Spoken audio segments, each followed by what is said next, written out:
The gearbox in the Next Gen Cup car does not sit behind the engine anymore. For decades, a Cup car ran a 4-speed gearbox bolted right behind the motor, with a fat tunnel beside the driver.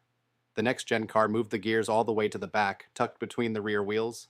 That combined unit has a name, a transaxle. A transmission is the box of gears, an axle is what turns the wheels. A transaxle is both, in one spot. The engine is still up front. Power runs back through one slim, fast-spinning shaft. Then it leaves through two short half shafts to the rear wheels. No fat tunnel means the driver sits closer to the middle of the car, the safest place to be in a hit. Every Cup team runs the exact same gearbox, the Xtrac P1334.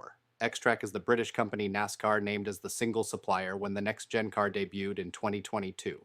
Nobody gets a better one.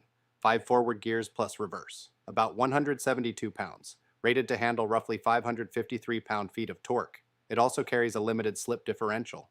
When one rear tire starts spinning, it sends effort to the tire that still has grip. The old car used an H pattern shifter. You hunt around the gate to find the gear. The Next Gen uses a sequential lever. Pull back for up a gear, push forward for down. One click, one gear, in order every time. Two things make that gearbox a bigger story in 2026. Horsepower went up to 750 at every track a mile and a half and shorter. More twist arrives at those gears every time a driver stands on the throttle, and the short tracks run low downforce, so the car already slides.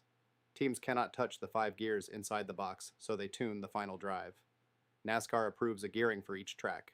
Around 3.45 to 1 at Daytona, around 6.20 to 1 at Martinsville. At Daytona, you will basically never see a shift. At Martinsville and Bristol, a driver's right hand snaps that lever back and forth every single lap. At road courses like Sonoma, Watkins Glen, and COTA, it is constant, hundreds of shifts over a race. The transaxle is just the gearbox that moved to the back and learned to count. 5 gears instead of 4, one lever instead of an H, and a driver sitting somewhere safer. Follow Happy Hour